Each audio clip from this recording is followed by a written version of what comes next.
Russia has lost the war on the battlefield, so Russia opened a second front. The new front is the American mind, and the American mind is losing. The other 85% is a slow process, which we call either ideological subversion or active measures, активные мероприятия in the language of the KGB, or psychological warfare.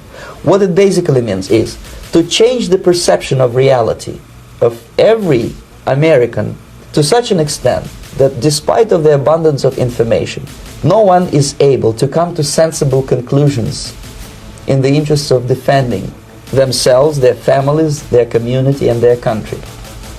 I'm Slavie, this is SlavaCast, World at War. Today we are doing the math. We're connecting the dots and looking at the bigger picture. Stay until the end and you will know three things: who Russia bought, what they bought it for, and the date the bill arrives. Let's go.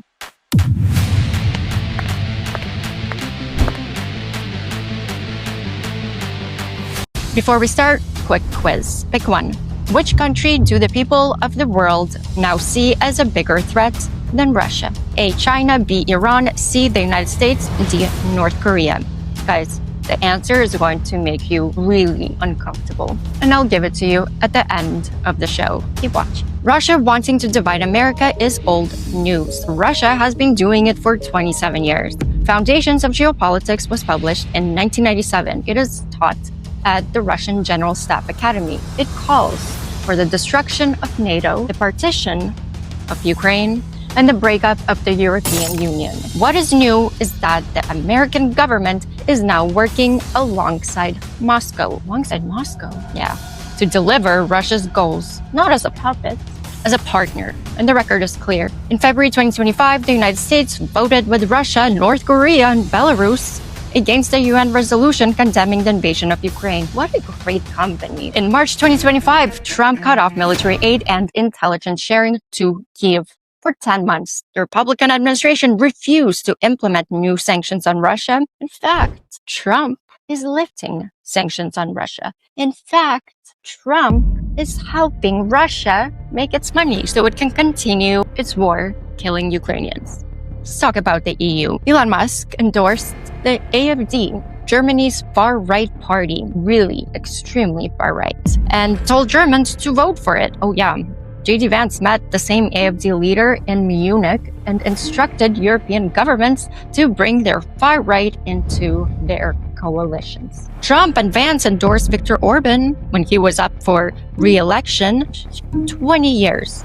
Totalitarian regime. He lost. Alas, Hungary is now free to rave. The inauguration of Peter Magyar is saying it was a rave. A rave. Orban was Putin's closest ally inside the EU. Each move pulls in the same direction. Weaken NATO, break the EU, empower Moscow's parties, cut Europe out of decisions about its own security. Putin spent 2 decades trying to fracture the transatlantic alliance from the outside. Trump is doing it for him on the inside. The goal was never just Ukraine. Alexander Dugin wrote it in 1997. 3 great powers control the world, multipolar world. America, China, Russia. Small nations have no right to exist. Ukraine first, then Europe, then any democracy that says no. That is the doctrine. It is not hidden. It is the textbook the Russian General Staff Academy uses to train its officers. And Russia is following it. In April 2026, Russian Central Bank Chief Elvira Nabiullina admitted Russia is short 2.5 million. Russia hit a 2-century low in birth rates. Last year, Russia buried 600,000 more people than it produced. Twice as many deaths than births. Up 20% from the year before, the region of Ossetia has lost half its men to the war. Russian oil refining is at its lowest level since 2000, and the Luke oil refinery in Nizhny Novgorod was hit by Ukrainian drones.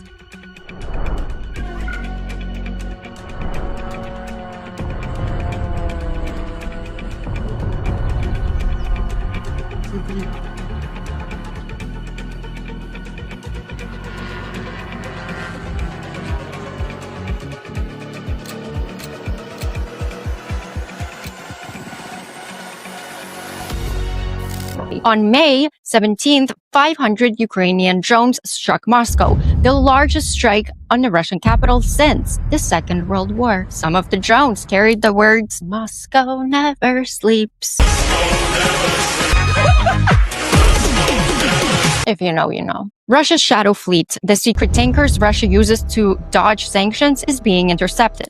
Floating oil storage has dropped from 85 million barrels to 51 million barrels in months. Cuba, Russia's most loyal customer for 60 years, used exactly one Russian fuel tanker in the first 4 months of 2026. 700,000 barrels of an entire island. Cuba is rationing dinner. Putin's response to all this was to fire his air defense chief and purge his own generals. That is not superpower. That is a regime selling its assets to pay its bills. An empire cannot feed Cuba. Actually, it can't even feed its own people. Russia can still find $400,000 a month to pay an American influencer, multiple of them. That is not a war economy. That is a propaganda economy, which Russia invested billions into, which is why United States is where it's at today. You weren't listening. But before I show you the names on the payroll, the answer to the quiz from the top of this video. In the 2026 Democracy Perception Index, the largest annual democracy survey on Earth, 94,000 people across 98 countries, the United States was named the third biggest threat to the world, behind Russia and Israel, ahead of China. Ahead of Iran, America's global perception score is now negative 16. Russia is negative 11, and they're genociding people. The world rates Putin's Russia as a smaller threat than Trump's America. That is the price of one election, ladies and gentlemen. This video will not be recommended by a single MAGA podcast, by the way. The only way the algorithm pushes it is if you do. So hit the like button, hype the video, share. If you're new here, welcome. Please subscribe. Every click is one more American who sees the truth before December. Every share is one more day Russia bleeds out, becomes fertilizer.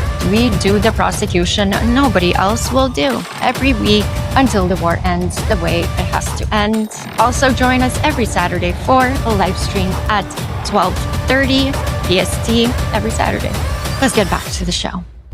Russia did not just buy a foreign policy. Russia bought a culture. Russia bought a philosophy, Dugin, Foundations of Geopolitics, funded by Konstantin Malofeev, exported through Malofeev's Russian television channel, Tsargrad. The Internet Research Agency in St. Petersburg was indicted by the United States Department of Justice in 2018 for running thousands of fake American accounts during the 2016 election. Russia bought influencers. In September 2024, the United States Department of Justice indicted 6 American commentators, Tim Pool, Dave Rubin, Benny Johnson, and 3 others, for taking $10 million from a front company funded by Russia. Today, one of them was paid $400,000 per month, plus $100,000 bonus. Rumor has it that one of them got paid in rubles. And with that exchange rate and with Russia's thriving economy, that must have been so many rubles. Russia bought culture. Tucker Carlson took a tour of Moscow in February 2024, remember that? And broadcasted to 20 million Americans, saying how supermarkets are so amazing in Russia. Shopping carts, incredible invention. Superb. Speaking of Tucker Carlson, check out my latest video where James and I debunked. Check it out.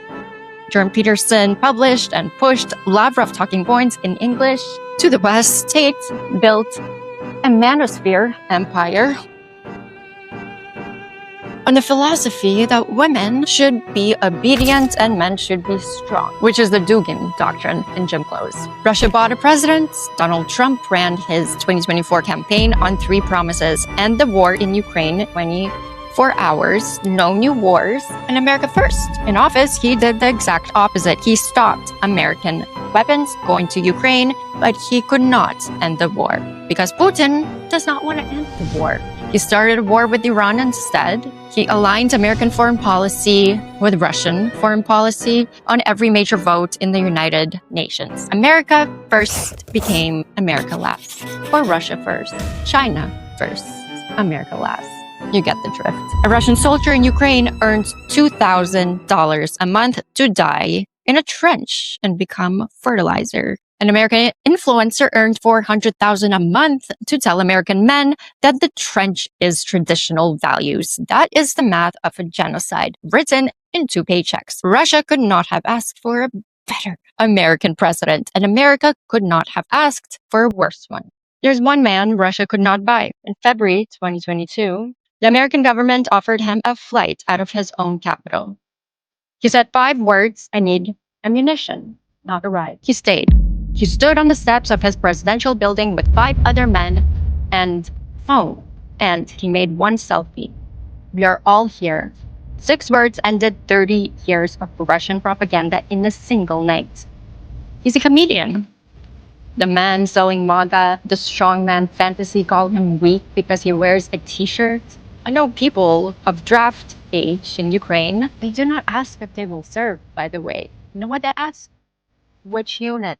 In 7 months, guys, American mothers in Ohio, in Texas, Florida will learn that math. America has become a mafia state with a death cult dress code. The men in red hats are not voting for a party. They're voting for an identity. They're not voting to make their own lives better. They're voting for Trump's revenge and for enrichment of American oligarchs who already own everything. Every policy is built so they die for it. Tariffs that raise the price of food for working families, healthcare cuts that close rural hospitals, tax cuts for billionaires that get paid for with Medicare, and immigration policy that empties the farms and the construction sites and the nursing homes. And starting in December, the 2026 National Defense Authorization Act will automatically register every American male between 18 and 25 for the selective service. Non-compliance will be a felony. There's a Russian Andrew Tate, a man named Alexander Markarian. He was arrested by Belarusian police in August 2025. They found him hiding in the trunk of a car. He was trying to flee a country that is already a Russian puppet. His crime was a joke Putin did not like. The Russian Andrew Tate ended in a Belarusian car trunk because the regime he sold men on finally turned its head.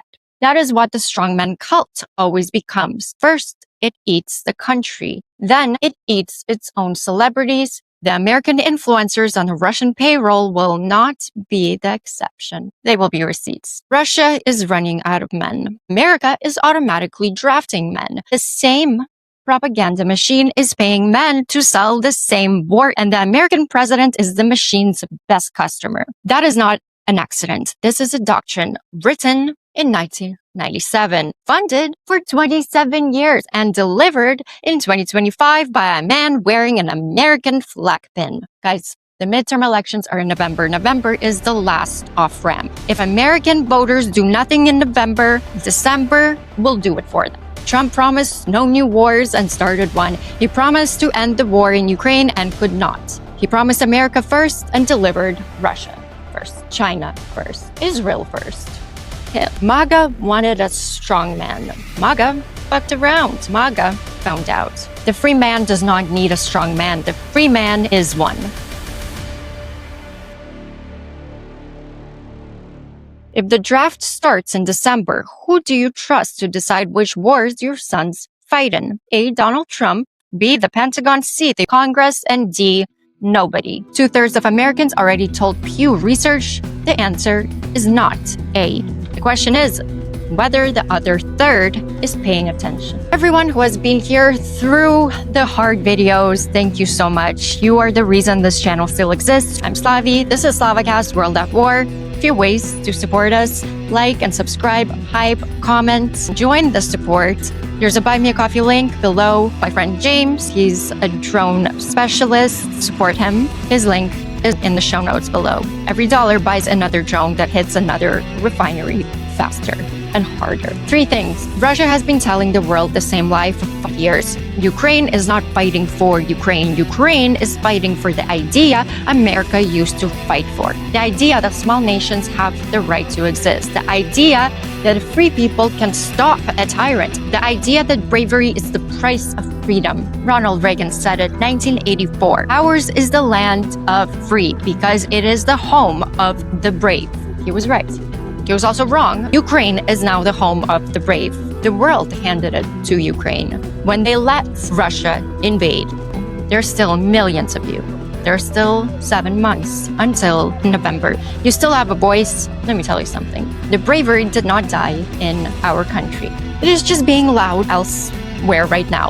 Be brave like Ukraine. God bless America. And Slava Ukraini.